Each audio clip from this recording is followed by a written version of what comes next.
Hello, Mars. Hello! Ay,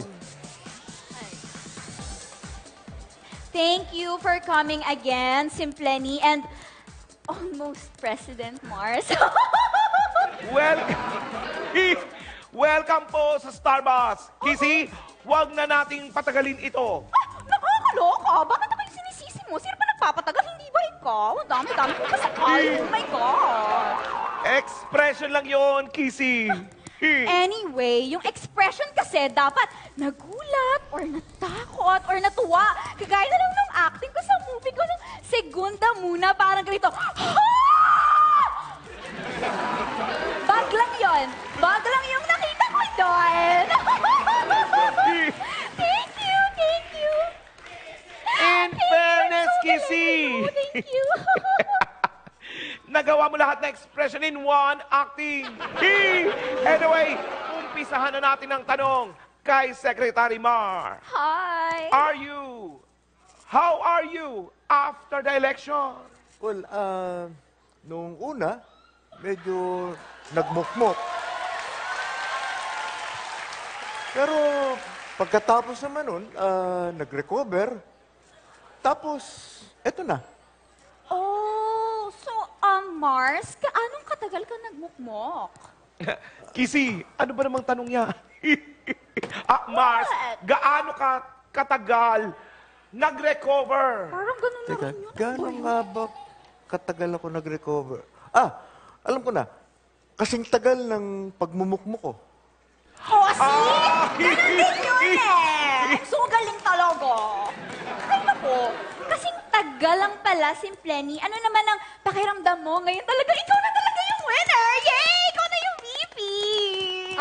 Syempre po, masayang-masaya tayo Masaya dahil naman yan.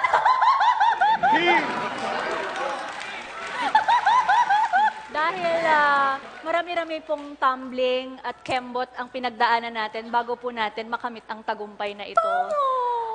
At least, masasabi ko ngayon sa aking rival na if the winner cannot fulfill her duties, siya ang magiging successor. Kaya lamang po, hindi po ito beauty contest. So, sorry na lang po sa kanya. Oh, that's so sad. Malay ko. So, Mars, ano ang masasabi mo, Mars? Anyway, oo nga, di ba? Tita mo si Stellar Martez Araneta Cubao. Kasi alam na yan, siya yung organizer ng Binibining Pinay, right? Right? Sandali yan. Mukha namang, malayo po naman yata yung politics sa beauty contest. Di ba? That's so mean, true, Mars. wow. Sabi ni Mansi Binat, malayo talaga. Oo nga. Pero mind you, si Miss You, Pia Horseback, nanalo on the third time. Malay nyo, kayo na ang next sa susunod na eleksyon. Ay, yes, I love her. I actually love her. Kaya never give up. Like me, I don't give up. Kahit na-hurt na ako before, I never Kissy. give up. Yes, Lloyd. Hindi ikaw ang topic. Ay, hindi ba? Sorry, thinking out loud lang ako. Parang yung theme song ng Aldab. Anyway, VP Simpleni, maghahabol pa rin daw si Senator Bingbong. Ano ang masasabi mo? Oh my gosh, really? Alam mo, ang sa akin kasi boy, wala namang problema yan kung siya ay maghahabol. Pero ako po bilang isang babae, responsibilidad ko rin naman na magpahabol. Ay, I love it! Talagang Pilipina! Yay!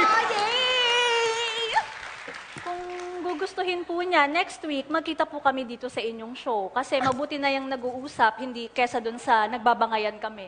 Tama! Tama! At saka, in fairness, Simpleni, dahil maraming beses ka nang nag-guest dito, ikaw na ang nag-set ng guests mo, no? Oo. Tama rin po yun. Ayan, Senator Bingbong, iniimbitahan po namin kayo sa susunod na linggo para sa isang mainit na talakayan. Vice President Simpleni, kung dati nasa laylayan kayo, ngayon, nasaan na kayong banda? Alam mo boy, dati kasi nasa laylayan ng palda. Ngayon ay nasa laylayan pa rin ng t-shirt na ito. Oh, mataas na! Mataas na siya! Bongga! Mataas na. Yay! Tumaas na po. Secretary Mars, nung nag-concede ka, kumain ka daw ng burger. pagkatapos si Vice President Sempleni, ikaw naman, nagpakain ka ng laing nung proclamation. Ano ang sembolismo nito sa inyo? Nakakaloka ka, boy. Napaka-paranoid mo naman.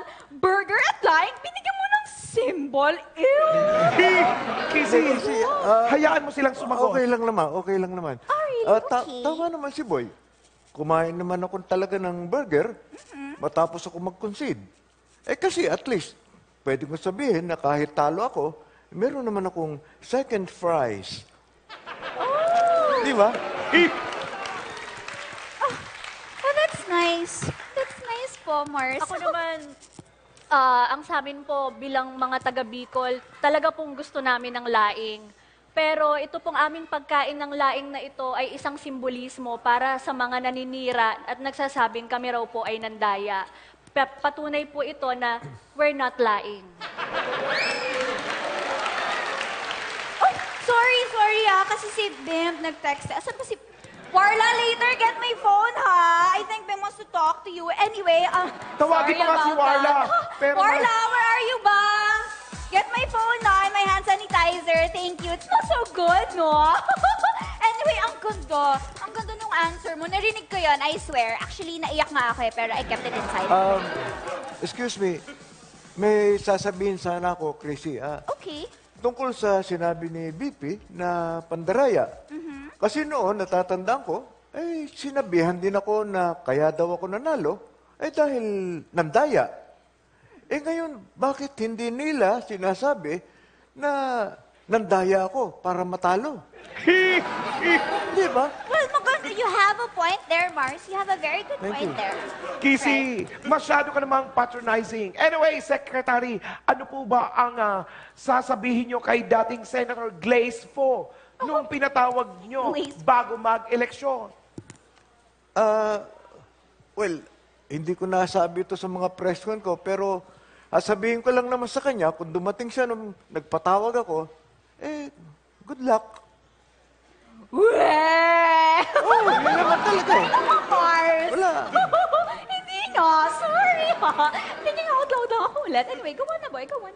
Okay, Vice President Sempleni, meron akong hot question for you. Hindi ka daw bibigyan ng posisyon ni Dugo.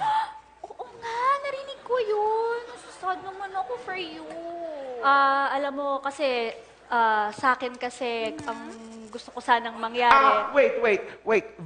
Sempleni, mamaya mo na yan sagutin. Tawagan muna natin ang man of the hour para sagutin ang tanong. Mga kaibigan, President-elect, Mayor Dugo. He's here again.